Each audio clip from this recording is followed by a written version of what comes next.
Muy buenas tardes a todas y a todos los que en este momento están presentes en la segunda jornada del curso de revisión constitucional de las leyes y el control judicial de la administración pública, principios y tendencias, organizado por el Instituto de Estudios Judiciales de la Suprema Corte de Justicia de la provincia de Buenos Aires. También le damos la bienvenida muy especialmente a ambos disertantes, destacados juristas en el ámbito nacional e internacional, el doctor Andrés Gil Domínguez y el doctor Miguel Berri.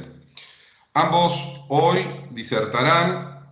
El primero de los disertantes lo hará sobre el control de constitucionalidad y convencionalidad en sede administrativa. Le agradecemos, doctor Gil Domínguez.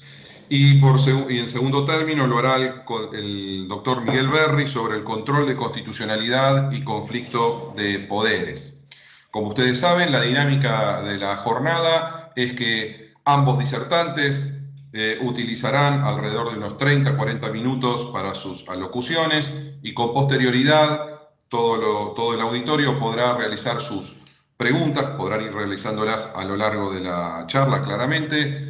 Recolectaremos desde el YouTube, por donde se presencia esta jornada, las preguntas y seleccionaremos las que tengan mayor relevancia y sean más atingentes a la cuestión, y a partir de allí se las trasladaremos a los disertantes, quienes podrán contestarla indistintamente e inclusive generar algún tipo de diálogo enriquecedor sobre la materia entre ellos.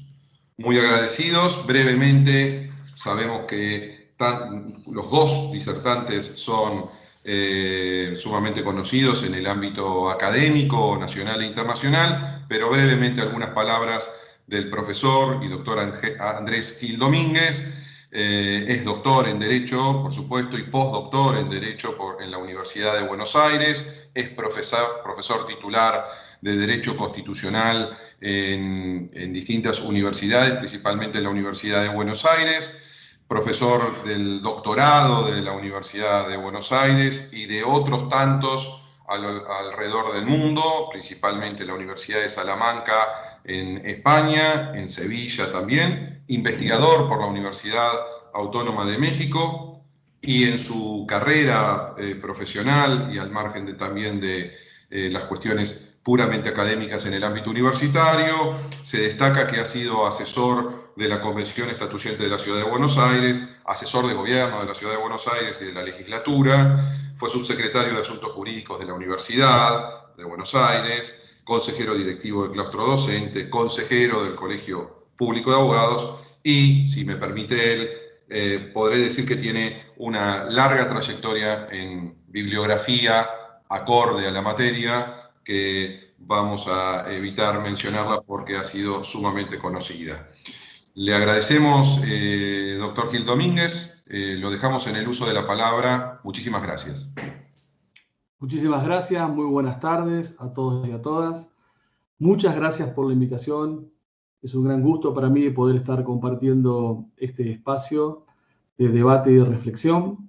Un abrazo digital al querido Miguel Berri, que en algún momento volveremos a poder compartir físicamente nuestras charlas de la vida. Y ya interiorizándome o ya entrando en el tema para el cual fui convocado, la idea es analizar tres bloques. En primer lugar, cómo se construyó el control de convencionalidad y las tipologías o modalidades del control de convencionalidad. En segundo lugar, cómo esto impacta en nuestro modelo o paradigma constitucional. Y en tercer lugar, cuáles son hoy las proyecciones, no tanto desde el punto de vista académico, sino desde el punto de vista de la aplicación funcional de este control de convencionalidad en el ámbito de la administración pública. Como punto de partida, y dentro de este primer bloque, es importante distinguir entre el control de convencionalidad externo y el control de convencionalidad interno. El control de convencionalidad externo es aquel que realizan los órganos de interpretación y aplicación de los instrumentos internacionales sobre derechos humanos. Y presenta tres tipologías o tres formas de manifestación.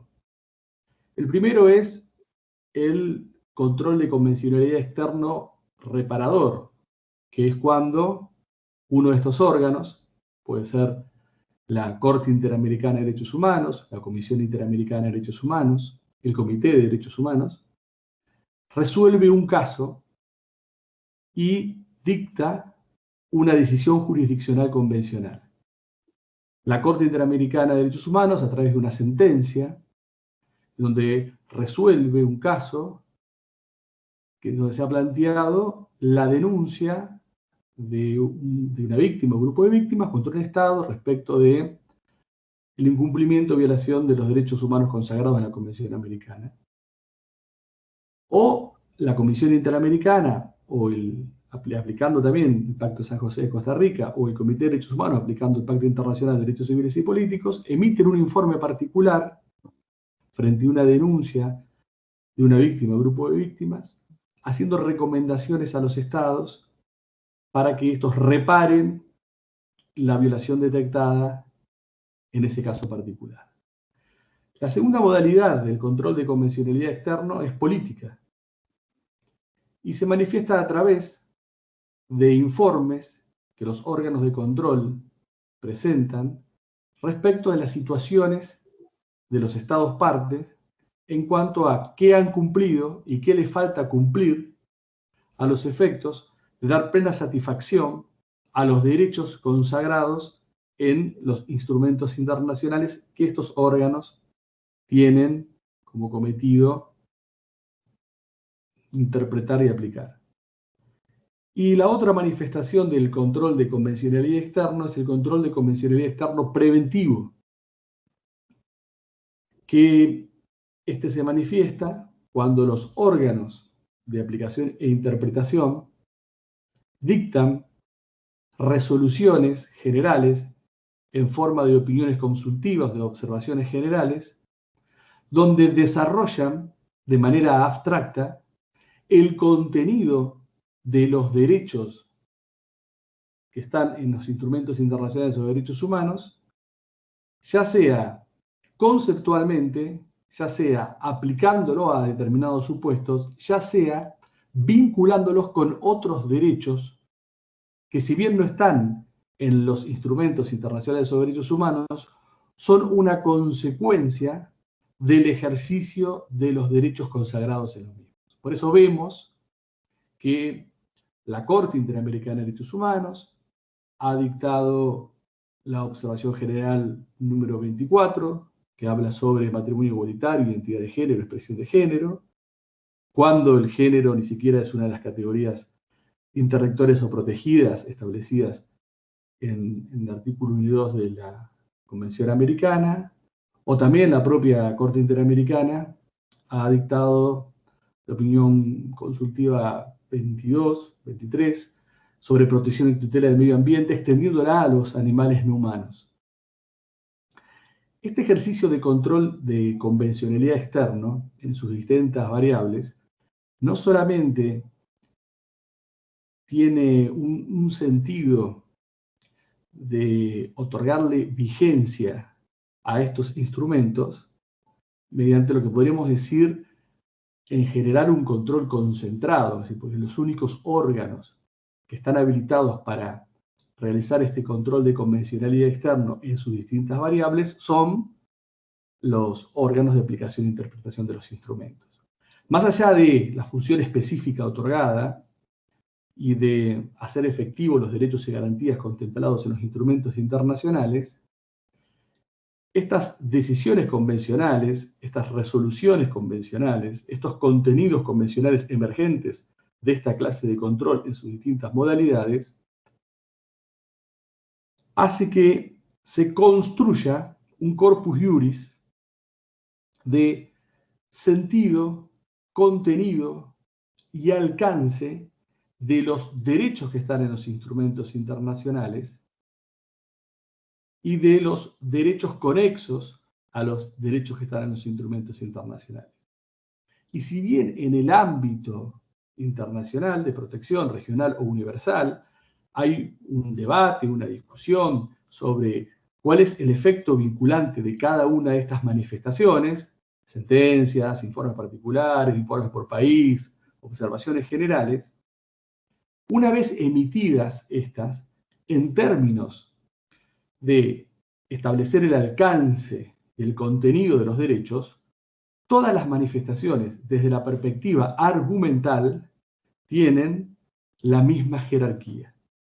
Ingresan a una suerte de parámetro, de regla de reconocimiento convencional, en donde lo que interesa no es el órgano que la emitió, sino lo que interesa es el contenido que le otorgan a los derechos.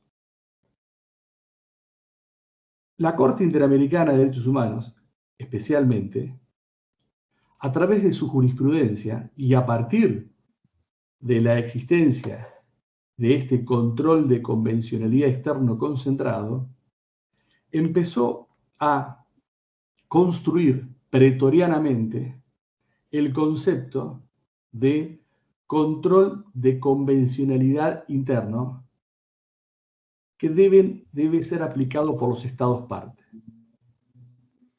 En primer lugar, estableciendo que el sentido de la creación de un control de convencionalidad interno era darle un efecto útil a los derechos humanos consagrados en los tratados sobre derechos humanos. Porque como la cantidad de casos que puede arribar a la Corte Interamericana de Derechos Humanos para ser resuelto en satisfacción de los derechos es mínima, comparada con las violaciones que se pueden registrar en los Estados partes, la forma de darle una tutela efectiva convencional a estos derechos es que en sede interna, en los estados, se empezara a desarrollar un control de convencionalidad por los órganos internos que, aplicando el tratado más las interpretaciones hechas por la Corte Interamericana de Derechos Humanos, le diese a los derechos humanos una ampliación en su eficacia y, de alguna manera, la obtención de este efecto útil del que siempre habla la Corte Interamericana de Derechos Humanos. Teniendo en cuenta que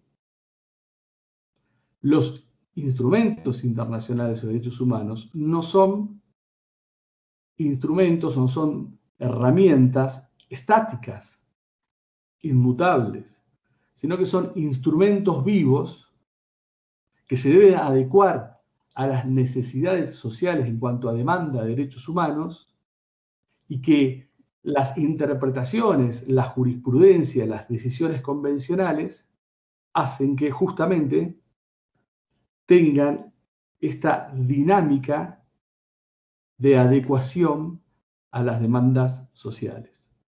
Por eso, el control de convencionalidad que deben desarrollar los órganos internos de los estados no solamente debe tener en cuenta la letra, el texto del instrumento, sino también las interpretaciones que del mismo se hace.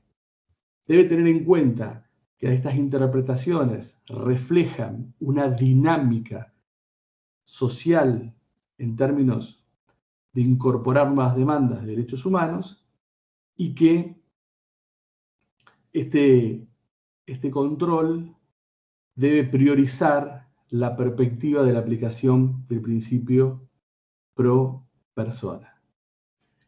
Y en esta construcción jurisprudencial que ha hecho la Corte Interamericana de Derechos Humanos, que si bien en principios estuvo dirigida a la Convención Interamericana, después lo amplió a otros instrumentos, y uno en una definición o concepción amplia, puede ser que existe control de convencionalidad externo por parte de todos los órganos y el control de convencionalidad interno debe hacerse por todos los órganos de un Estado respecto de todos aquellos tratados sobre derechos humanos que éste sea parte.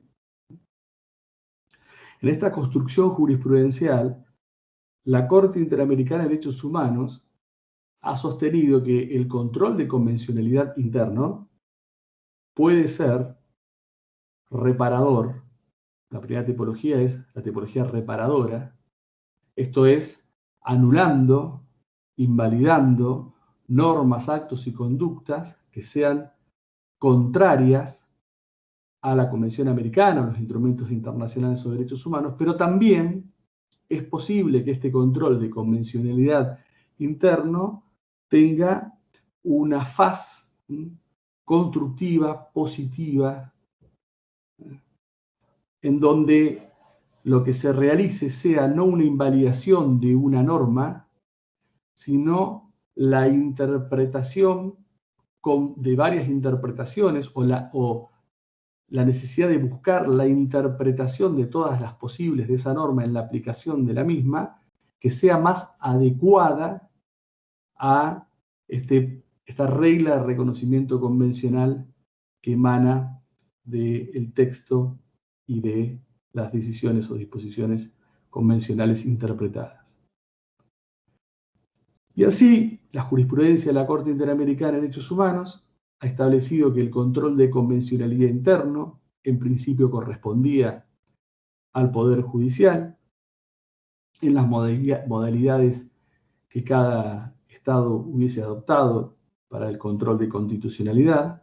Por eso el control de convencionalidad externo es concentrado, pero el control de convencionalidad interno puede ser difuso, concentrado, dual o paralelo mixto.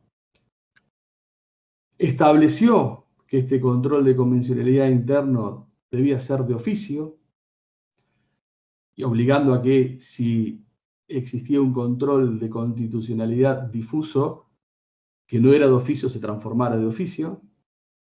Le otorgó el rol de órgano interno, en primer lugar, para el ejercicio de este control de convencionalidad interno, exclusivamente al Poder Judicial, pero posteriormente lo amplió, a partir del caso Hellman II versus Uruguay, a todos los órganos internos de los estados. Con lo cual, en la concepción del control de convencionalidad interno instaurado por la Corte Interamericana de Derechos Humanos, el Poder Legislativo, el Poder Judicial, el Poder Ejecutivo, tienen la obligación de ejercer el control de convencionalidad interno, aún de oficio. Ahora bien, esta construcción realizada por la Corte Interamericana de Derechos Humanos tiene un reflejo particular en nuestro modelo. Porque no solo nuestro Estado ha ratificado la Convención Americana y otros instrumentos internacionales sobre derechos humanos, sino que, con motivo de la reforma constitucional de 1994, se incorporó el artículo 75, inciso 22, núcleo ideológico de la reforma, que ese es el elemento más importante de todos en la reforma constitucional de 1994, en donde se le otorga jerarquía constitucional a 11 instrumentos sobre derechos humanos, compartiendo con la Constitución su supremacía. Se da la posibilidad, a través de un procedimiento de mayorías agravadas, otorgarle jerarquía constitucional a otros instrumentos. Eso ya sucedió 3 veces. Se establece que dichos instrumentos tienen jerarquía constitucional, son complementarios y no derogan artículo alguno en la primera parte, y tienen todas estas características en las condiciones de su vigencia. Entonces, nuestro modelo, que es el de Estado constitucional y convencional de derecho por imperio de esta norma, ha incorporado dentro de su funcionamiento, sus notas esenciales, el control de convencionalidad interno, estableciendo como regla de reconocimiento convencional a, hoy por hoy, 14 instrumentos internacionales, más todas aquellas disposiciones que, a través de la aplicación e interpretación que hagan los órganos, emitan con respecto a la textualidad de estos instrumentos internacionales. Nosotros tenemos constitucionalizado un control de convencionalidad interno que responde al diseño de la Corte Interamericana de Derechos Humanos pero que es preexistente al mismo y que tiene determinadas características de funcionamiento, por lo menos en términos del corpus iuris establecido, que no es un corpus iuris fijo, sino que puede ampliarse, y que tiene ciertas características o notas de funcionamiento en relación a la Constitución, como estas dos fuentes que se retroalimentan, que dialogan en la conformación del Estado constitucional y convencional de derecho. Entonces, ya entrando en el tercer punto, el tercer elemento, tenemos que la construcción del control de convencionalidad interno por parte de la Corte Interamericana de Derechos Humanos, receptada o anticipada por la reforma constitucional de 1994, no solamente se direcciona o debe ser ejercida por el Poder Judicial, sino también por la Administración Pública. Entonces acá viene un interesantísimo debate, muy poco registrado en la doctrina argentina. Yo tengo visto dos artículos, uno de Ricardo Muñoz Hijo en La Ley y otro de Lucas Moroni Romero en Jurisprudencia Argentina, que sean muy buenos los dos artículos dedicados a este punto, pero fundamentalmente, más allá de la discusión doctrinaria, una necesaria resignificación de la administración pública. Ferrajoli, en su última obra que se llama Iura Paria, que lo bueno que tiene Ferrajoli a través de los años es que va resignificando sus propios significados y va ampliando o va corrigiendo algunos aspectos de su obra, señala con mucha certeza que la división de poderes pensada por Montesquieu en pleno siglo XXI necesariamente tiene que ser revisada. Revisada porque esa división de poderes hoy en el parlamentarismo, donde poder legislativo y poder ejecutivo son primos inter pares, y en el presidencialismo, donde hay hiperpresidencialismo en varios modelos, ya no es tal división. Segundo, porque han aparecido los derechos económicos, sociales y culturales y ambientales que demandan de la administración prestaciones y funciones que antes no estaban ni siquiera imaginadas. Y en tercer lugar, porque han aparecido poderes que están, poderes económicos, poderes corporativos, poderes mediáticos, que están por fuera de la división de poderes, pero que tienen un peso, no sé si igual, pero bastante preponderante. Por eso Ferrajoli dice, la administración tiene que ser pensada hoy, no solamente cumpliendo funciones de contralor de los demás poderes, sino fundamentalmente funciones de gobierno, funciones de desarrollo pleno de derechos.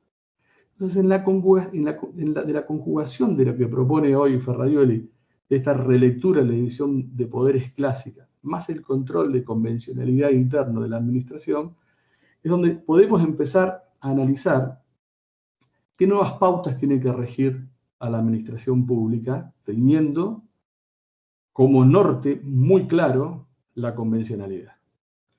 En primer lugar, en la emisión de las normas. Cada vez que emite normas, la administración debe hacerlo ejerciendo el control de convencionalidad, ya sea normas de carácter general o normas de carácter particular. Segundo, de oficio, haciendo un control de convencionalidad administrativo que la lleve a depurar o derogar todas aquellas normas emitidas por la administración que sean contrarias a la convencionalidad. En tercer lugar, realizando en el ejercicio de la administración pública interpretaciones conformes a las leyes vigentes en términos de convencionalidad. Y acá me quiero detener 2 minutos antes de ir finalizando, que es lo siguiente. En el ámbito del Estado constitucional y convencional de derecho, las leyes no son aquellas que estructuran la existencia y la sustancia de los derechos. Los derechos existen porque están en la Constitución y están en los tratados sobre derechos humanos.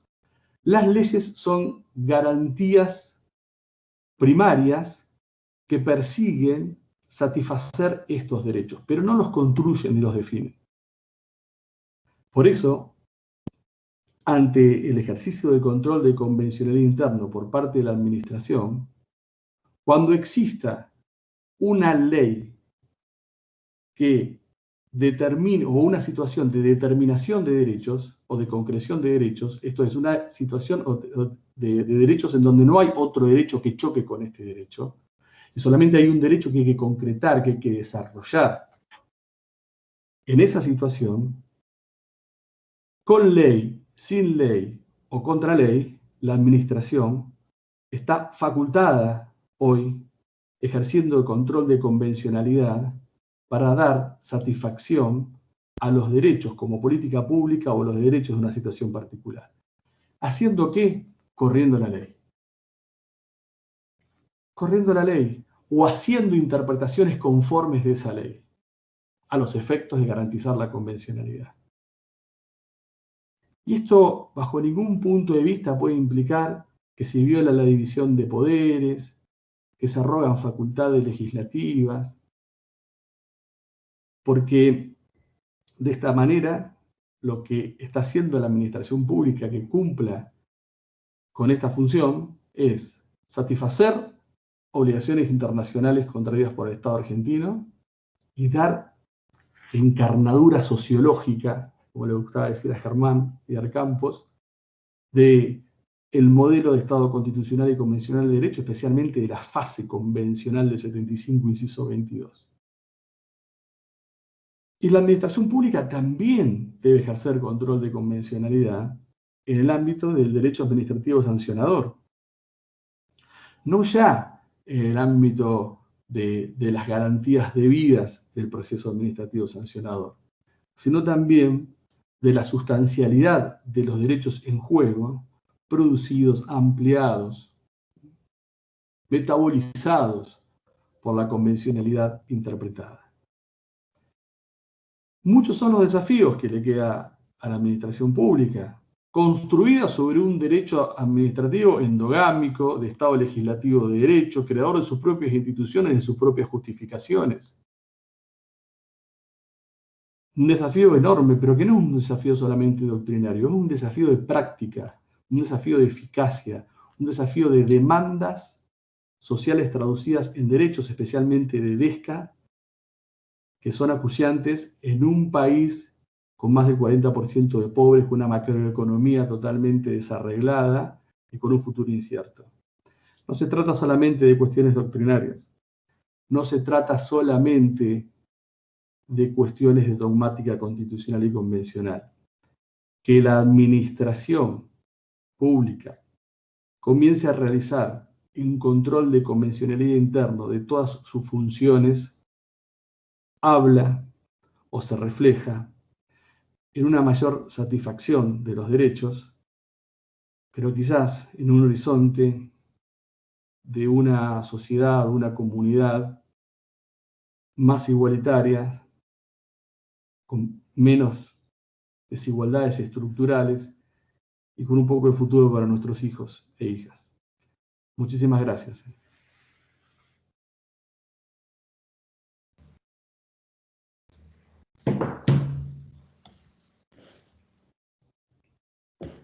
A ver, estoy sin sonido. ¿Me están escuchando? Yo perfecto. Perfecto, perfecto. Bueno, muchísimas gracias, doctor Gil Domínguez. Si a ustedes les parece, podríamos invitar al profesor Miguel Berry para su disertación y luego seguramente una cantidad de preguntas que han surgido de las ideas que nos ha transmitido y nos ha despertado el doctor Gil Domínguez. Miguel Berry está conectado.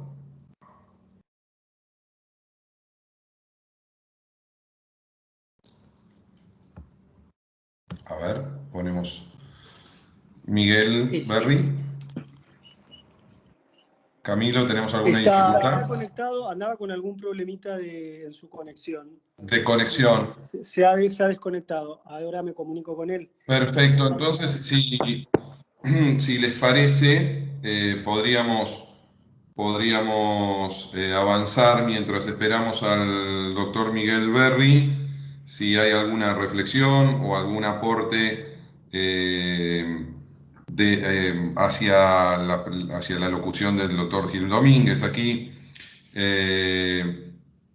consulta a uno de los asistentes si el doctor Gil Domínguez considera que un fallo de la CID que le impone a un Estado adecuar la norma y el Estado no lo hace, debe, en esa situación, un juez o jueza anular la resolución que se basa en esa norma o declarar la inconstitucionalidad cada vez que se utilice la norma en cuestión. O si quiere repetirlo. O no, porque son dos preguntas en una y está muy buena. Bueno, una es el procedimiento interno que debe establecerse para que ante el dictado de una sentencia de la Corte Interamericana de Derechos Humanos, ante un caso concreto, esta sentencia tenga plena satisfacción. Que por suerte la Corte Suprema de Justicia, después del caso Ministerio de Relaciones Exteriores, conocido como Fontevecchia, volvió al camino de Mohamed. Y en cuanto a un caso concreto, se debe cumplir aquello que la Corte Interamericana de Derechos Humanos le ha impuesto al Estado para reparar la violación de los derechos humanos prevista o consagrada. Ahora, para el resto de los casos, en lo que es el derecho el control de convencionalidad interno, si la Corte Interamericana de Derechos Humanos ha dicho que una determinada ley interna, aplicada o no aplicada, porque la Corte Interamericana de Derechos Humanos ha hecho control de convencionalidad externo sobre normas no aplicadas, pero violatorias de los derechos humanos de la Convención Americana, un juez o jueza, sí, aplicando y ejerciendo el control de convencionalidad interno, debería a esa norma, si la tiene que aplicar, invalidarla por inconvencional. Por inconvencional. Ahora, sería bueno que esto llegara a oídos de la Corte Suprema de Justicia, porque la Corte Interamericana de Derechos Humanos 2 veces ha dicho al Estado argentino que el artículo 280 del Código Procesal Civil y Comercial no es compatible con el artículo 8 del Pacto de San José de Costa Rica. No es que lo ha declarado inconvencional, porque yo escucho a muchos colegas míos que dicen, no, nunca lo declaró inconvencional, no hay ninguna parte resolutiva que diga, yo Corte Interamericana declaro que el artículo 280 es inconvencional. Pero en los considerandos, entre 2 sentencias, el caso Mohamed y el otro caso ya me va a venir versus Argentina, pero en 2 sentencias, la Corte Interamericana ha dicho que es incompatible el 280 con el artículo 8 y que esto conlleva la violación de ciertos derechos invocados por la víctima por parte del Estado argentino, que genera reparaciones, entre ellas la no repetición.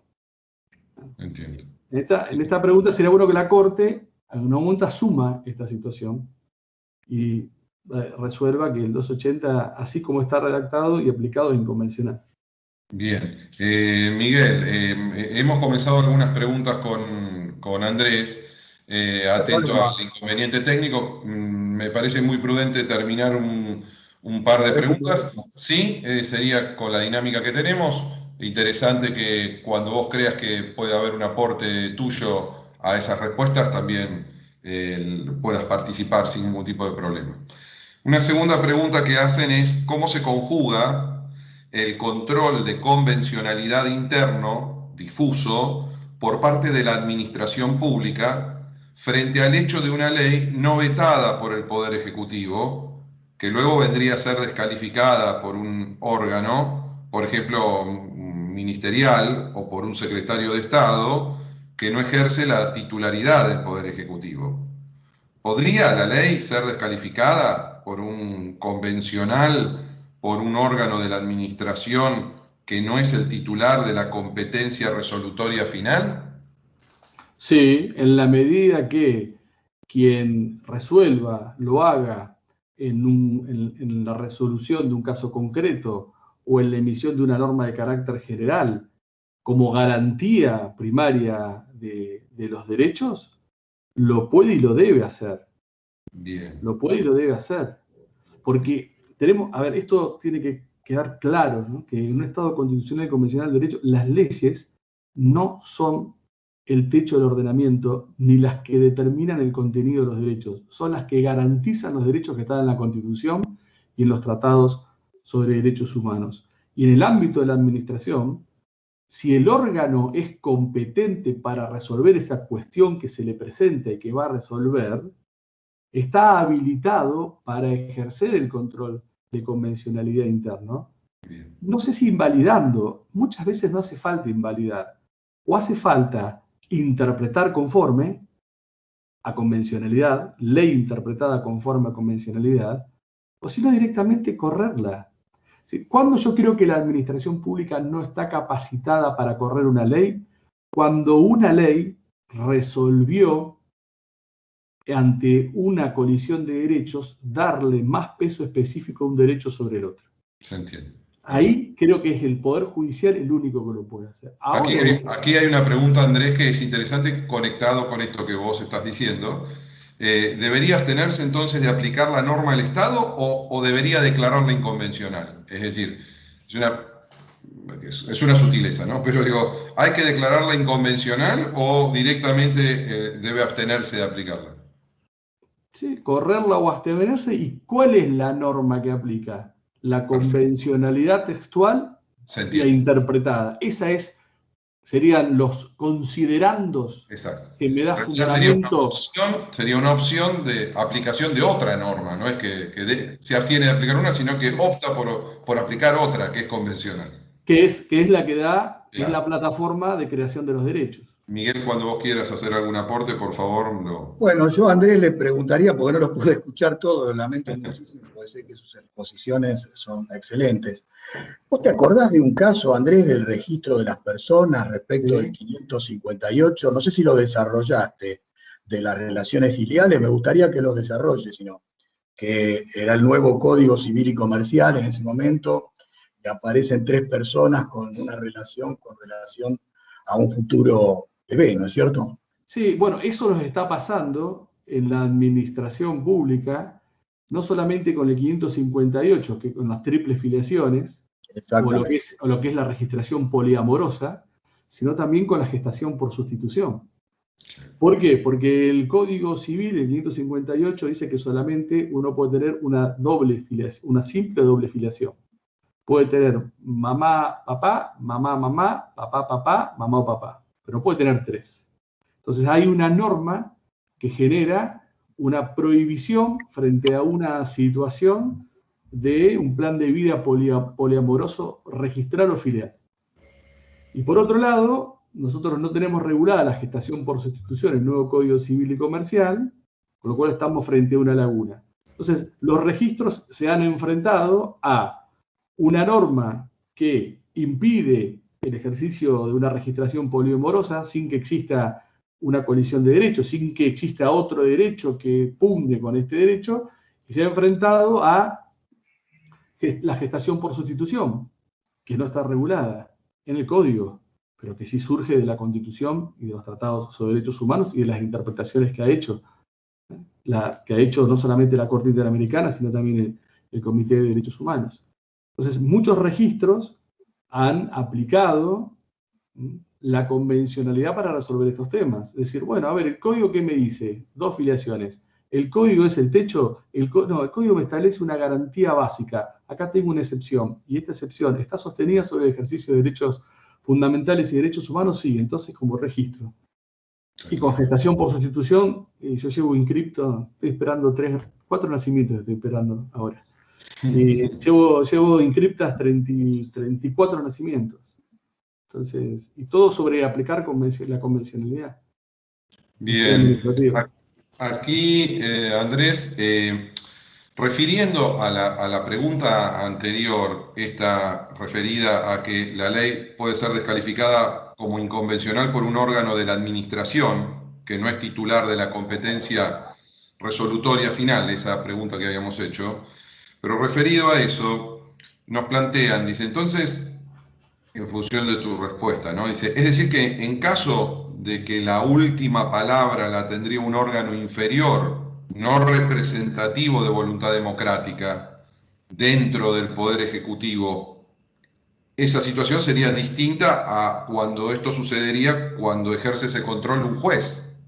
Porque, Sí, son dos tipos de controles distintos. bien, Uno es perfecto. el control de convencionalidad interno, Bien, judicial, en el ámbito de un caso concreto, generado por alguien en la satisfacción de sus derechos. Y cuando va una persona a la justicia es porque ha fracasado la administración. está claro. Por eso la justicia es una garantía secundaria.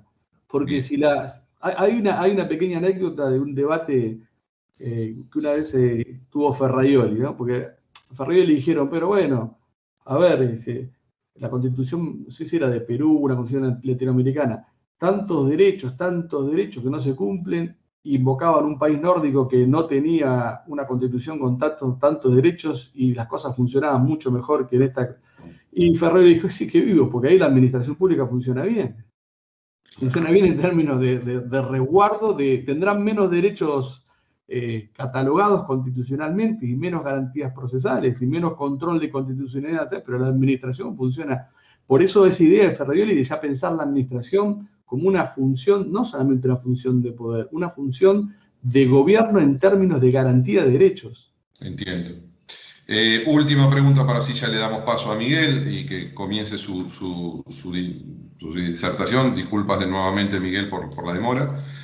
¿Cuál sería el mecanismo, ya que en el ámbito de la administración pública efectivamente puede existir un control de convencionalidad? ¿Cuál sería el mecanismo y el organismo en sede administrativa que, según su criterio o algún otro ejemplo en algún otro país, podría llevarlo adelante ese control de convencionalidad? ¿Hay alguna idea específica en este sentido? Para mí también es difuso. Son todos los órganos con la competencia asignada que estén en capacidad para resolver cuestiones particulares o emitir disposiciones o reglamentaciones de carácter general en términos de satisfacción de los derechos que están en la regla de reconocimiento constitucional y convencional. Perfecto. Bueno, muchísimas gracias, Andrés. No, muchas gracias. Acá me quedo Gracias. a escucharlo a Miguel y aprender. Pasamos a escucharlo atentamente a Miguel Berri. Voy a dar unas breves palabras sobre su currículum. Por todos conocido, seré muy breve, Miguel, en este sentido. El profesor Miguel Berri, además de, por supuesto, ser actualmente decano de la Facultad de Ciencias Jurídicas y Sociales de la Universidad Nacional de La Plata, es abogado, es especialista en Derecho Constitucional por la Universidad de Salamanca, es egresado en otro tipo de especializaciones en universidades de los Estados Unidos, profesor titular de Derecho Constitucional en la Universidad Nacional del Noroeste de la Provincia de Buenos Aires, profesor adjunto en la Cátedra 3 de la Facultad de Ciencias Jurídicas y Sociales en el ámbito del Derecho Constitucional, subdirector de la carrera de posgrado en especialización de actividad jurisdiccional y profesor de posgrado en varios cursos y posgrados a lo largo y a lo ancho de la República Argentina, además de tener una aquilatada trayectoria en el ámbito del asesoramiento legislativo y en el ámbito del Poder Ejecutivo, en diversos niveles de dichos ámbitos. Le agradezco muchísimo a Miguel la presencia, lo dejamos en el uso de la palabra. Al finalizar, vamos a haber cambiado seguramente algo de las reglas. Estaremos esperando las preguntas que surjan con posterioridad a su disertación. Muchísimas gracias, Miguel. Bueno, muchas gracias, Amos. Espero no tener nuevamente problemas de conexión. Estoy conectado ahora en otra red, así que supongo que no tendré problemas. Quiero agradecer muy especialmente al Instituto de Estudios Judiciales por el hecho de haberme invitado a esta jornada, que me resulta muy importante. Muy particularmente al doctor Daniel Soria, que ha tenido la iniciativa y siempre está preocupado por la deliberación de este tipo de temas que son muy importantes desde el punto de vista institucional. Y es un gran gusto compartir esta charla con Andrés Gil Domínguez, por quien tengo un afecto personal y respeto intelectual importante. Bien, en el caso de mi tema, es decir, el caso del conflicto de poderes, vamos a ir a una situación más interna y de carácter local. ¿Qué quiero decir con esto? El conflicto de poderes es una institución que en la Argentina hoy puede definirse como típica del derecho público provincial y municipal, pero ha surgido originariamente de un conjunto de conflictos que existieron dentro de nuestro país al inicio del proceso constitucional, que creo que es muy importante empezar a expresar a los fines de definir cómo esta institución surge y cómo se proyecta luego en la Argentina y cómo tiene relevancia también en el ámbito institucional internacional, aunque la fuente no sea del derecho nacional. Podemos decir que el proyecto de Alberdi va a tomar en 1852 las bases de toda la organización del Poder Judicial y especialmente lo que se refiere a la competencia originaria de la Corte Suprema de la Nación, del artículo 3, sección 2, apartados 1 y 2 de la Constitución de los Estados Unidos.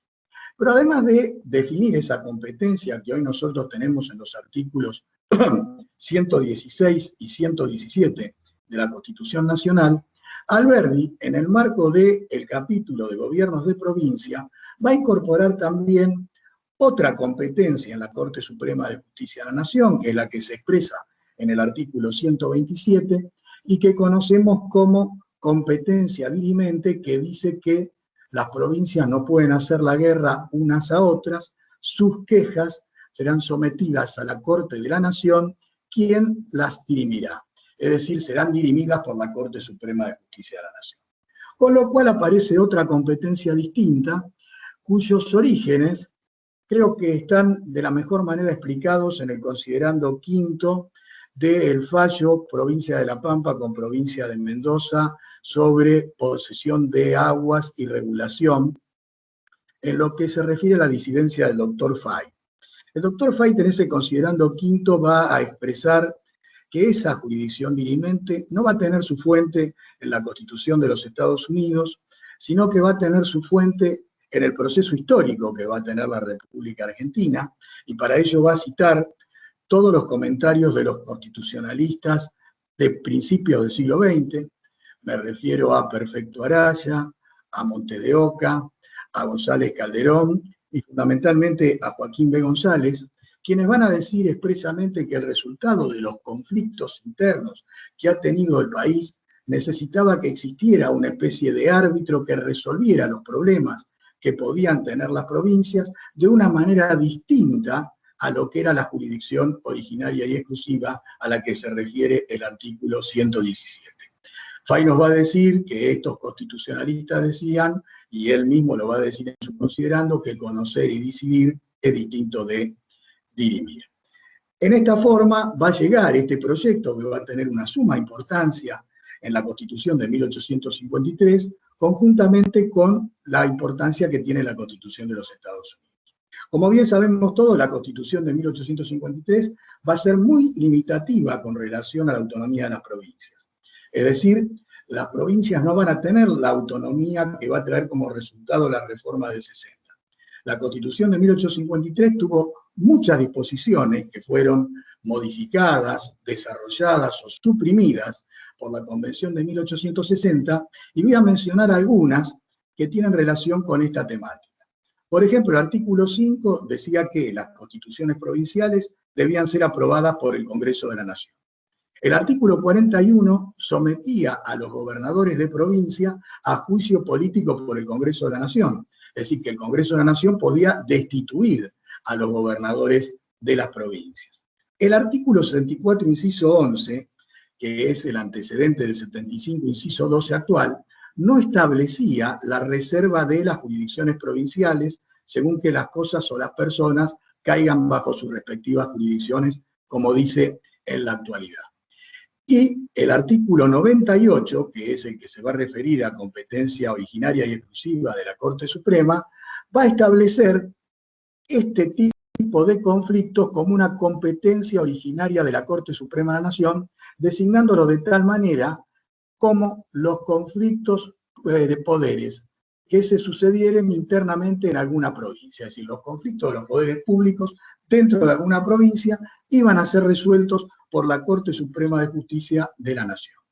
Cuando se produce la guerra entre la Confederación y la provincia de Buenos Aires, la provincia de Buenos Aires vencida, y subrayo el tema de la provincia de Buenos Aires vencida porque es muy importante, porque la provincia más unitaria desde el punto de vista de quienes van a ser los académicos que van a analizar la Constitución, por temor a que sea gobernada por el resto de las provincias, es la que va a incluir mayor autonomía para las provincias en vez de aumentar el poder del Estado federal.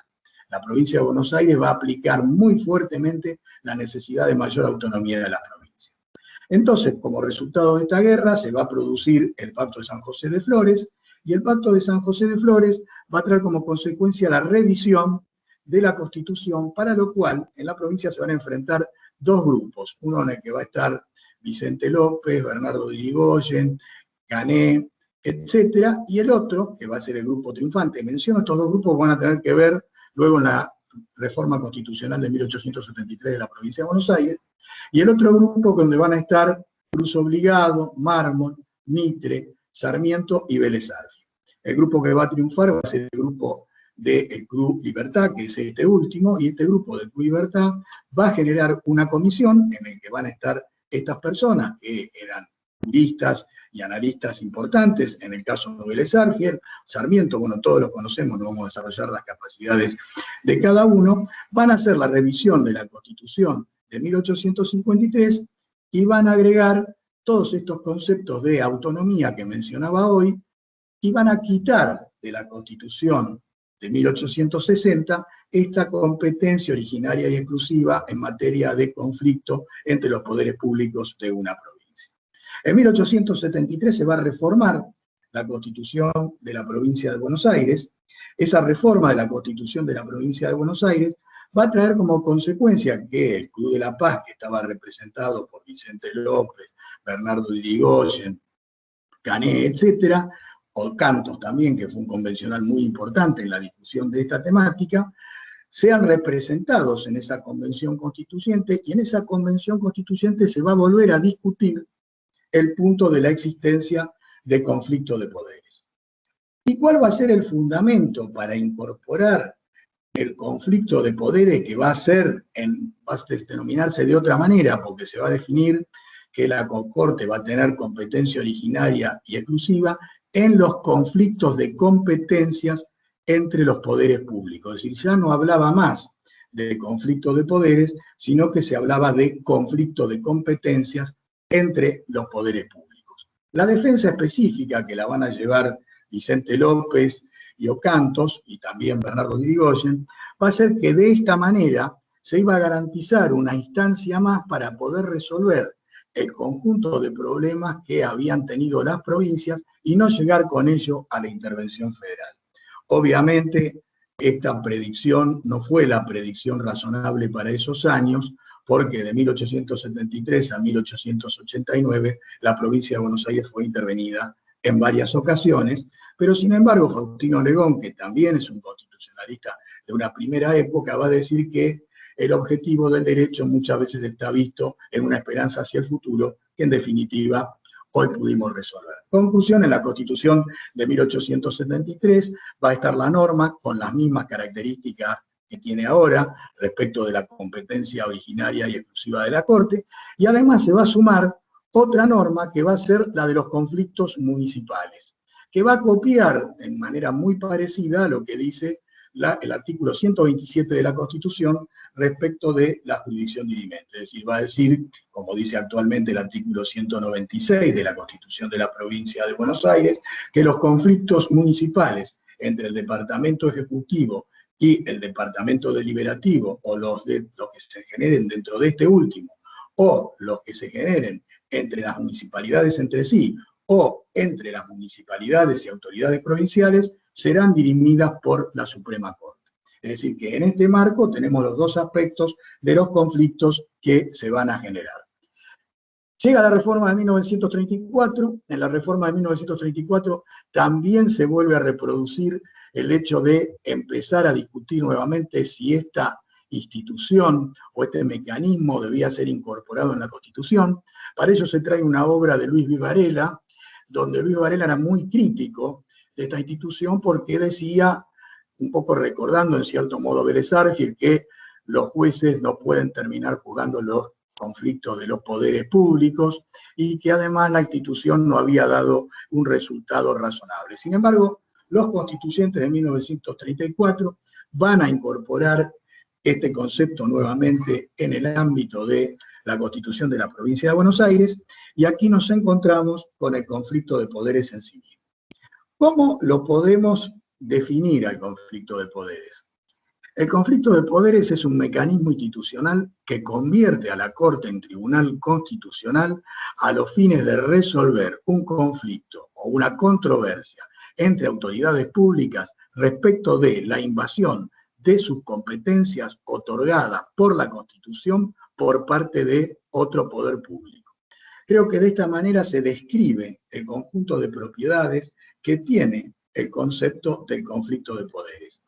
La Corte de la Provincia de Buenos Aires lo ha sostenido de manera permanente o con carácter general en su jurisprudencia, y hay un caso muy interesante que es un caso de Mendoza, donde Aida Kemmelmacher de Carlucci, que es el caso de Intendente General Las Heras, va a definir la situación como que la Corte empieza a funcionar, me refiero a la Corte de Mendoza, que también tiene el conflicto de poder en su constitución, como un tribunal político que va a resolver las atribuciones de cada uno de los poderes respecto de una potestad otorgada por la Constitución, y que sus partes no tienen una pretensión de naturaleza patrimonial, sino que son poderes públicos que tienen que resolver una situación de invasión de su competencia de uno por parte de otro.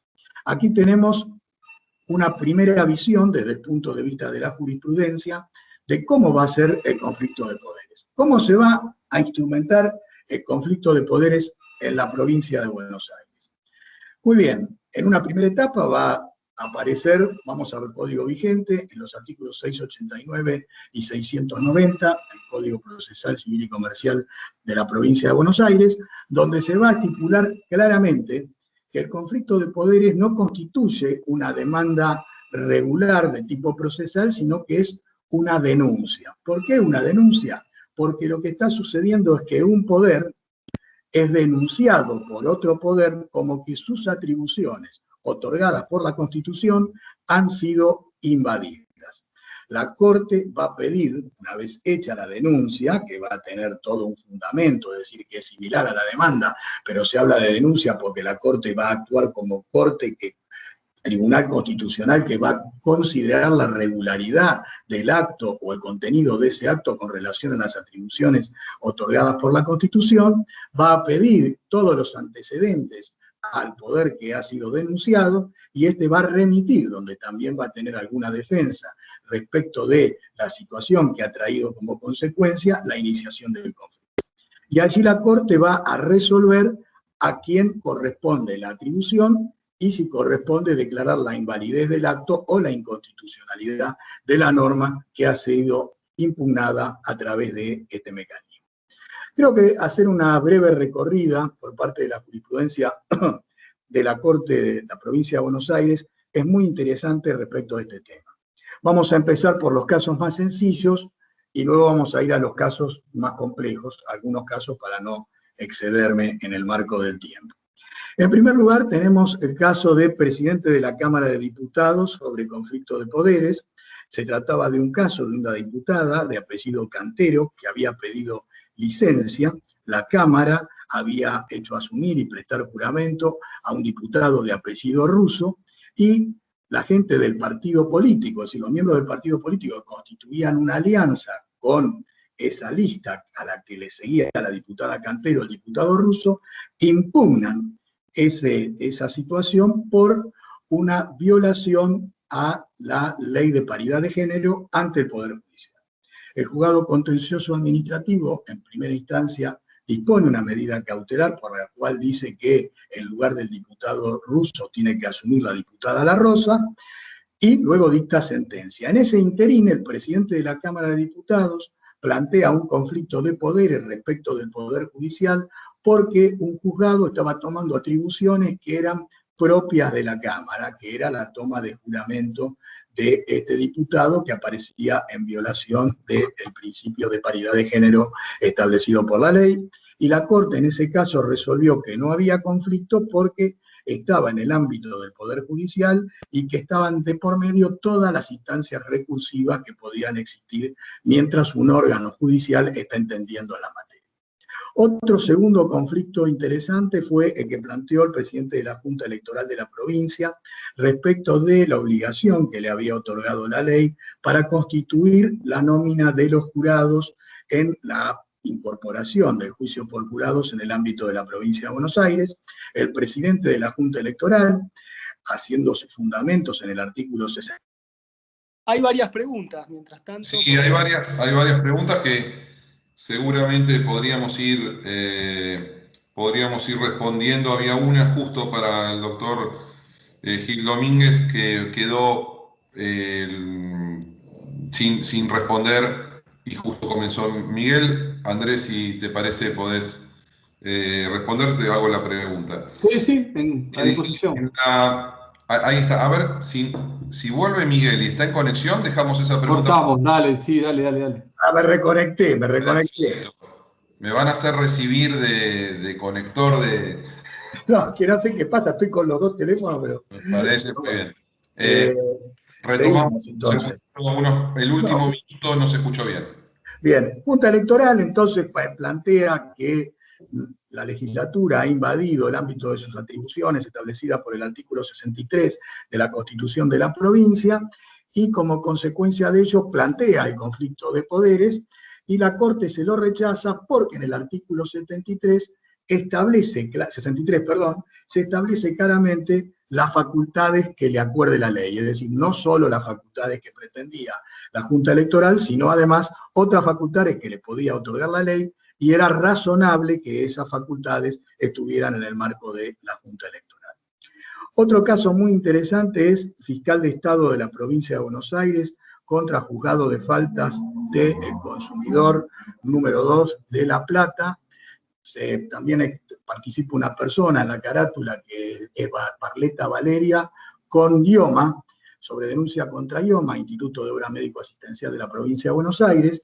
En ese caso, el juzgado de faltas de defensa del consumidor, una señora había sido dado de baja por el Instituto de Obra Médico Asistencial de la provincia de Buenos Aires y como consecuencia de ello había recurrido a defensa del consumidor porque el IOMA cuando se quiso volver, se había sido de baja por falta de pago, pero el IOMA cuando quiso volver a afiliarse no se lo permitió porque tenía una enfermedad preexistente. Esta señora Valeria Barletta se dirige a la Dirección de Defensa del Consumidor de la Municipalidad y en la Dirección de Defensa del Consumidor de la Municipalidad concurre ante el juzgado de falta número 2 de Defensa del Consumidor de La Plata, hace el planteo de cómo estaba dada la situación y el juzgado de faltas decide que IOMA dejara sin efecto esa resolución y se abstuviera de continuar con esa conducta, sino iba a dar una notificación al fiscal de turno. Con ello, la Fiscalía de Estado de la provincia de Buenos Aires lo que va a plantear es un conflicto de poderes, porque no solo se había invadido los poderes de la autoridad pública de IOMA, que es un ente autárquico, sino también la esfera del Poder Judicial, debido a que el juzgado de faltas no es un juzgado que pertenezca al Poder Judicial, sino son órganos administrativos destinados a resolver un proceso sancionatorio. Allí con voto del doctor Soria, un voto muy interesante porque hace un deslinde muy claro de aquellas medidas que podía tomar la municipalidad con relación a lo que se refiere a la Ley de Defensa del Consumidor, porque la Ley de Defensa del Consumidor establece como organismo de aplicación a los municipios y en algunos casos también podrían actuar los juzgados de faltas, pero en ningún caso cuando está abierto el procedimiento administrativo, ya que esta señora que impugnaba la resolución de IOMA tenía todos los recursos administrativos posibles, tenía el recurso de revocatoria y jerárquico en subsidio, la suspensión de los efectos del acto administrativo, el recurso contra la decisión del acto del directorio de IOMA, la apelación contra el acto del directorio de IOMA, o una acción de amparo también con una medida cautelar respectiva.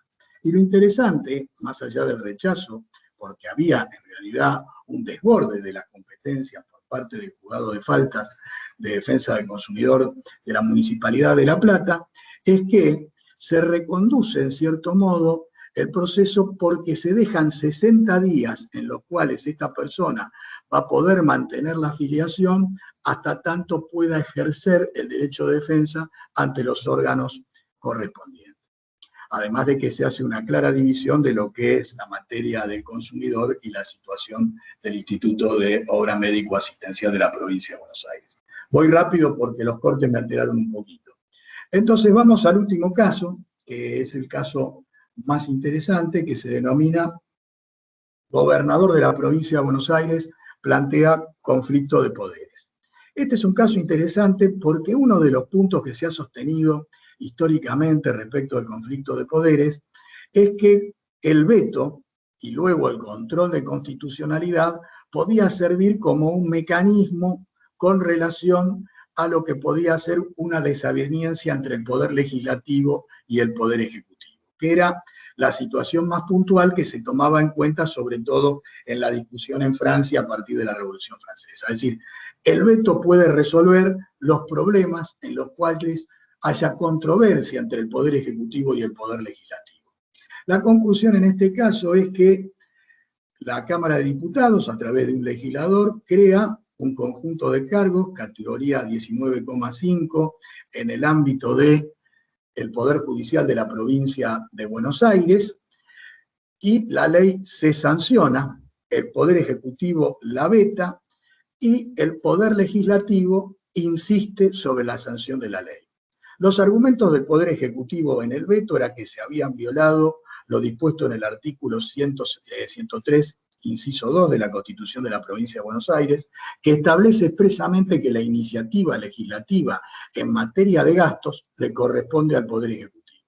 Sin embargo, la legislatura, a través de una norma que había sido iniciada en el ámbito de la Cámara de Diputados de la provincia, insiste, y la alternativa que le queda al gobernador es plantear un conflicto de poderes con la legislatura por parte de lo que era la invasión de su facultad de tener iniciativa exclusiva en esta materia. Y allí se da un debate muy interesante entre el doctor Soria y el doctor Hitters.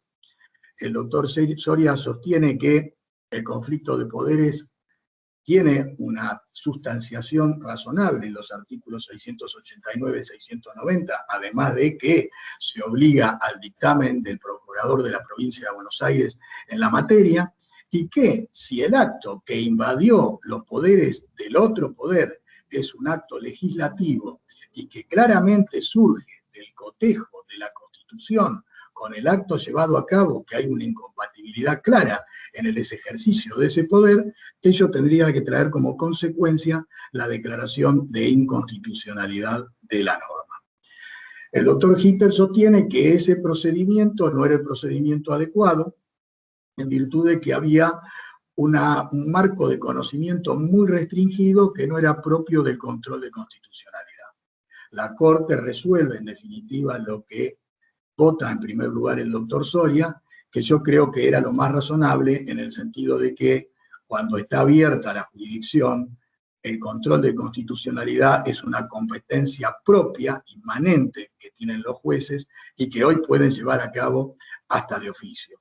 Con lo cual, si estamos hablando de una distribución de competencias y un conflicto de esas competencias por invasión de un poder con relación a otro, y la situación no se refiere a cuestiones de trámite legislativo, como ausencia de quórum o de otra naturaleza, es del cotejo de que la iniciativa solamente correspondía al Poder Ejecutivo, lo lógico es que existe un conflicto de poderes porque la legislatura en ningún caso podría haber sancionado esa ley porque no tenía competencia para la iniciativa ninguna de la Cámara. Finalmente, también voy a mencionar otro caso, que fue un caso muy interesante, porque en la provincia de Buenos Aires, muy breve esto, en la provincia de Buenos Aires no existe los decretos de necesidad y urgencia, que va a ser el caso que se va a dar por el decreto 1960 del 2001 del gobernador Lukauf, que la Corte recibe la notificación por parte del gobernador, donde el gobernador le dice que ha dictado ese decreto, que tenía todo un contenido de carácter legislativo, es decir, estaba ejerciendo funciones de naturaleza legislativa, y le dice para su conocimiento y efectos. La Corte, por una resolución, 1925, el número de la resolución, declara la invalidez del decreto y dice que ella es la guardián de la Constitución y última intérprete de la Constitución de la provincia. Lo interesante de este caso es que no hay caso, es decir, en la Corte en sí misma, al momento que toma conocimiento de ese decreto y sin caso, como dice la Constitución en el 161.2, es decir, causa dice, resuelve la Corte de oficio. En definitiva, el conflicto de poderes ha sido un instrumento muy útil en el ámbito de la provincia de Buenos Aires, resolviendo sobre todo materias no solo entre los poderes públicos provinciales, sino entre los municipios y dentro de los municipios y entre la provincia y los municipios. Cuando hablé de trascendencia de la institución, a lo que me refiero es que en algún momento la Corte de la Nación va a tomar esta doctrina del conflicto de poderes que surge del derecho público provincial y va a tener un artículo muy interesante de Sagüez en un libro que se llevó a cabo en homenaje justamente a un profesor de nuestra universidad, de la Cátedra de Derecho Público Provincial y Municipal, me refiero fundamentalmente al doctor Julio Llanarte, donde el primer caso donde se va a plantear de manera tenue por parte de la Corte de la Nación el conflicto de poderes va a ser en el caso Dromi, cuando la minoría de Molineo Connor y Nazareno, me refiero al caso Aerolíneas Argentinas o al caso Fontela, como lo quieran llamar, había un amparo que un juez de primera instancia había decretado una medida cautelar por la cual se impedía la privatización de aerolíneas, y mientras la mayoría de la Corte habló de per saltum, la minoría, en ese momento Nazareno y Molineo Connor, hablan de un conflicto de competencias, no establecen expresamente conflicto de poderes. Esta situación se reitera en otros casos, pero vamos a otro caso importante que es Unión Obrera Metalúrgica, donde ya cambia la doctrina de la Corte Suprema de la Nación, y en ese caso la Corte Suprema de Justicia de la Nación lo que va a decir es que se trata de un conflicto de competencias típico del artículo 24, inciso séptimo del Decreto Ley 1285/58, que es la ley orgánica del Poder Judicial Federal. En ese caso, la Corte ya va a entender esta situación como un conflicto de competencias dentro del marco de esa atribución, es decir, para mí una extensión muy llamativa que le daba la ley con relación a la competencia entre jueces de distintas jurisdicciones, es decir, a la resolución de ese tipo de conflictos. Y por último, ya en un caso donde va a hablar de conflicto de poderes, va a ser el caso Rodríguez, que es el caso de la privatización de los aeropuertos, donde la Corte va a hablar claramente que se trata de un conflicto de poderes. Luego la palabra conflicto de poderes, es decir, esta frase, va a aparecer en algunos fallos de la Corte en obiter, pero no en el marco de la forma que tiene en el sistema del derecho público provincial y municipal.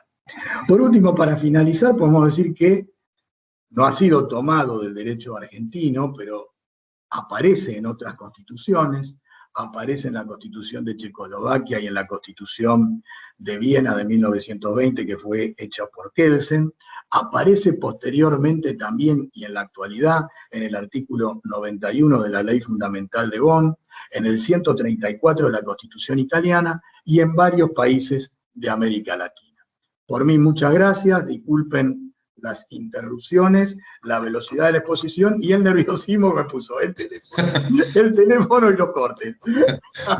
Muchísimas gracias, Miguel. Sabemos que hay que sobreponerse a estas cuestiones tecnológicas que a veces nos superan. Si les parece, hacemos algunas preguntas, quizás también alguna que ha quedado pendiente para el doctor Gil Domínguez.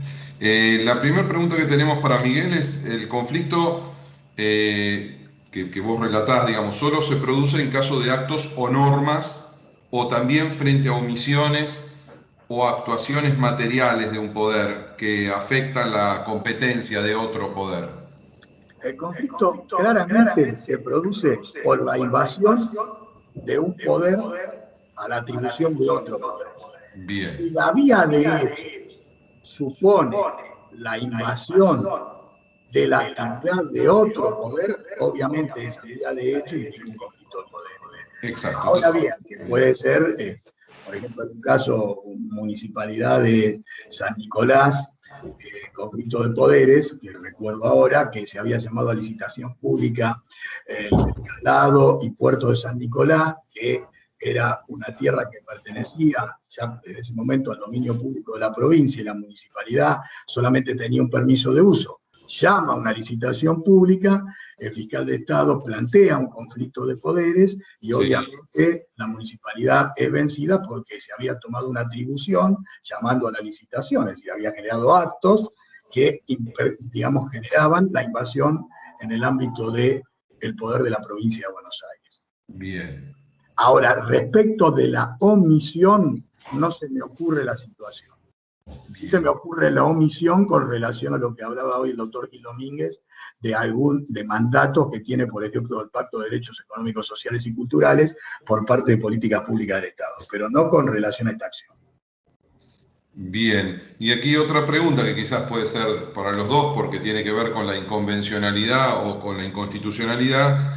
Si ustedes pueden pensar teóricamente si se podría generar un conflicto de poderes frente a la declaración de inconstitucionalidad o inconvencionalidad de un órgano administrativo frente a otro órgano judicial, digamos, si podría presentarse algún tipo de conflicto de poderes. Aquí Andrés y luego Miguel. No, es que no.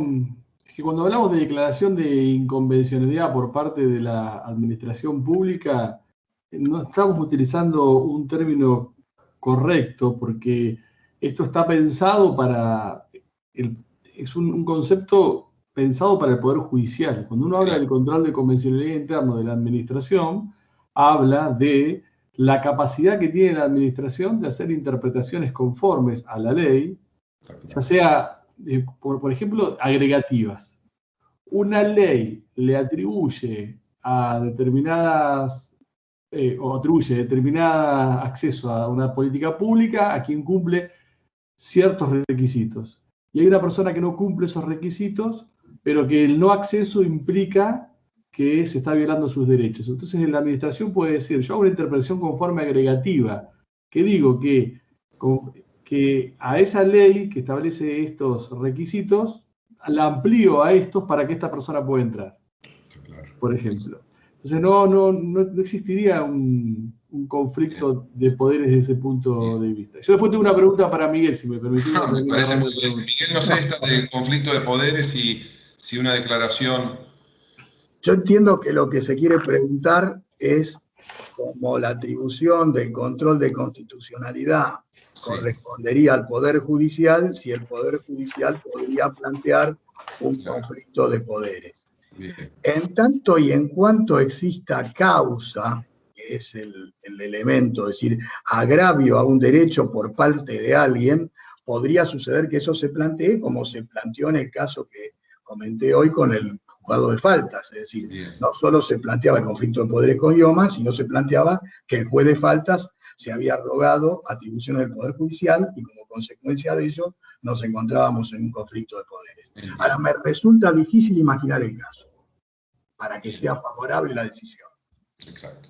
Y una en línea con esto. Si el Poder Ejecutivo, ya entramos en lo casuístico y van a tener que disculpar, pero digo, si el Poder Ejecutivo no ha vetado la ley, ¿luego podría promover el conflicto? Para mí no. Bien. Para mí no, porque la consiente. El Poder Ejecutivo lo que hizo bien, en el caso que comenté, que me parece, no porque esté presente, pero creo que el voto del doctor Soria es un voto muy interesante porque agota el tema de la discusión del control de constitucionalidad en todas las normas.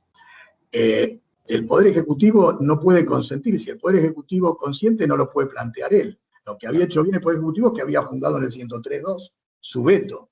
Lo que pasa es que no le quedaba después mecanismo. Perfecto. Bueno, aquí hay un aporte que es interesante y viene de parte de un colega que va a estar en la disertación en las próximas fechas y que los escucha atentamente desde su lugar de auditorio. Aquí el doctor Giannini, Leandro Giannini, nos plantea, dice, Dice, no coincido con el querido colega, dice Andrés Gil Domínguez, en cuanto a que la Corte Interamericana de Derechos Humanos haya sostenido expresa o implícitamente la inconvencionalidad del 280. Él sostiene que ni en Mohamed ni en López, la CID, se ha pronunciado u opinado sobre el tema central, que es si es convencional que la Corte Suprema pueda declarar inadmisible un recurso sin motivación. Aclara que hay alusiones a la falta de motivación del 280, pero que explica por qué el REF no garantiza el 8.2 del artículo, lo que no significa que el certiorari sea inconvencional, sino en todo caso impone revisión de la condena por el imputado por otro medio. No sé si, no es cuestión de entrar en polémica, pero si quiere... no, primero mandarle un gran abrazo. Bueno, un gran abrazo. Para cuando él diserte. A ver, me parece que, y esto es una discusión que viene largo, me parece que estamos confundiendo cuál ha sido el sentido de la Corte Interamericana no ha dicho que es inconvencional, pero ha expresado, en el caso Mohamed y en el caso López, gracias por recordármelo, pues se me ha hecho una pequeña laguna producto de los años, pues los 50 empiezan la laguna y no son las normativas, que la capacidad de la Corte de no revisar infundadamente o de revisar sin fundamento es incompatible con el artículo 8. Y si fuera tan claro que la Corte Interamericana no ha dicho lo que yo digo, que dice, yo vivo planteando la inconvencionalidad del 280 en los recursos extraordinarios, manteniéndole las quejas en la Corte, en el ejercicio de la profesión. Nunca la Corte me ha querido responder. O me responden con lo que ya han dado respuestas a la inconstitucionalidad del 280 o no me dicen nada. Si fuera tan claro que en López y en Mohamed la Corte Interamericana de Derechos Humanos no ha dicho que es incompatible el 280 con el artículo 8º, la Corte Suprema ya lo hubiese dicho. Sin embargo, no lo dice. Y no lo dice porque tendría que dar una fundamentación que no tiene a su alcance, que es la compatibilidad del 280 con el artículo 8º, a la luz de lo que ha dicho la Corte Interamericana en Mohamed y en López. Pero es un tema abierto, es un tema para discutir, ¿eh? No.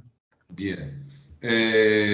Bueno, vamos a ir cerrando con algunas preguntas. Está muy interesante el debate. Miguel, también, si vos querés participar en los comentarios, no hay ningún tipo de problema. Si me permitís, a mí me gustaría hacer una pregunta a Miguel. Una pregunta, Andrés, hacia Miguel, ¿no? Yo le quería preguntar a Miguel si en el orden federal sería posible instituir un mecanismo de consulta previa por parte del Poder Legislativo, del Poder Ejecutivo, ante ciertos supuestos, a la Corte Suprema de Justicia sobre la validez constitucional o convencional de un proyecto de ley que se quiere convertir en ley, o sobre la ratificación de un tratado en general o un tratado sobre derechos humanos.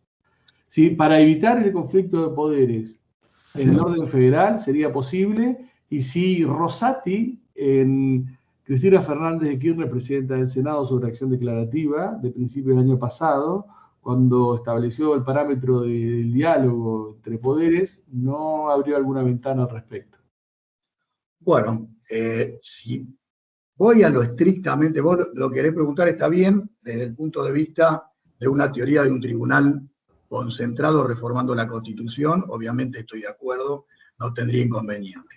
El punto que veo, y luego de lo de Rosati, el punto que veo complejo es el problema de todas las causas que dice el 116. Es decir, aparentemente en una consulta no hay causa. Es decir, la ley 27, el artículo 2, que requiere una causa, podría ser derogado, pero el 116 no permitiría, hablando de causa, porque requiere controversia. Y si no hay controversia, no hay consulta posible. Es decir, me da la sensación por lo que dice la norma, ¿no? En una interpretación textual de lo que dice. Respecto a lo que vos decís, estoy de acuerdo. Yo creo que la Corte ahí hizo un zigzag. a través no de un holding, sino en el holding dijo que no, pero en el obiter dijo que lo podía hacer. En realidad hubo una división de lo que fue el fallo, y el fallo en definitiva fue que no tenía competencia, pero en todo el obiter, que son varios y muy concienzudos, que creo que dijo por parte de algunos jueces como que se podría abrir esa posibilidad. Veo difícil superar el escollo de todas las causas, el concepto de causa. Bien. Una pregunta más, muchas gracias Miguel. Una pregunta más para Miguel, referido a los conflictos de poderes. Si estos pueden plantearse por parte del Poder Legislativo contra un reglamento del Poder Ejecutivo por vía de amparo o de acción contenciosa, o solo podría plantearse ese conflicto por vía de conflicto ante la Corte, ante la Suprema Corte. Se puede utilizar la vía de conflicto de poderes, es una vía muy restringida y específica, donde el concepto de legitimación va a ser apreciado desde el punto de vista estricto, sumamente limitado. Es decir, no cualquier proceso, cualquier poder o cualquier situación del poder habilita el conflicto de poderes. Ahora, a través de una pretensión anulatoria, y puedo dar un ejemplo muy puntual que sucedió con este mismo juez de faltas en una pretensión anulatoria respecto al Instituto de Lotería, que se refería a la autoexclusión por parte de una persona, y el Instituto de Lotería no controlaba ese pedido de autoexclusión, es decir, los ludópatas que piden ser autoexcluidos para el ingreso a los bingos, y no lo resolvía, y la Fiscalía de Estado ahí no resolvió, el juez, que el Instituto de Lotería tenía que hacerlo. La Fiscalía de Estado no planteó un conflicto de poderes, sino que planteó una pretensión anulatoria, y ahí la Corte entendió que el juez de faltas tenía competencia porque no se trataba de ejercer una atribución de naturaleza judicial. Bien, Miguel. Por último, última pregunta que tengo, me parece que si no nos estaríamos extendiendo más allá de lo previsto. Esto es más conceptual, es para técnicamente, según el criterio académico que podés expresar, ¿cuál a vos te parecería ser el deslinde más claro entre conflicto de poderes y acción originaria de inconstitucionalidad frente a una cuestión constitucional? La invasión, es decir, claramente la invasión. La acción originaria de inconstitucionalidad tiene que tener un agraviado y tiene que tener una situación donde no hay invasión. El ejemplo bien lo da el doctor Soria, por ejemplo, en el caso del conflicto que se planteó, una ley que es sancionada a pesar de no existir el quórum y la mayoría requerida por la Constitución. Ahí podríamos ir por acción originaria de inconstitucionalidad, pero no podríamos ir por conflicto, porque no hay una atribución exclusiva por parte del otro poder, en este caso el Poder Ejecutivo, para llevar a cabo esa iniciativa. Bien. Andrés, te veía afirmar quizás algún comentario sobre esto, si no... No, que compartía lo que decía. Perfecto. Bueno, me parece que hemos llegado en horario perfecto, han cumplido perfectamente ambos disertantes y ha sido muy rica el diálogo posterior y las preguntas. Les agradecemos muchísimo a ambos, han sido extremadamente claros. Quedamos en contacto con el resto del auditorio para las siguientes jornadas del próximo jueves a las 15 horas, jueves 27 de mayo. Estarán presentes el profesor Roberto Saba y el profesor Santiago Carrillo, que hablarán el primero sobre la objeción contramayoritaria y el control judicial de las leyes, y el segundo sobre el control judicial del procedimiento de formación de las leyes y el examen de la suficiencia deliberativa. Recordamos que el canal YouTube de la Suprema Corte de Justicia, que es un desarrollo comunicacional que ha realizado la Suprema Corte de Justicia y está activo en estos tiempos, será la vía para asistir a todas estas jornadas.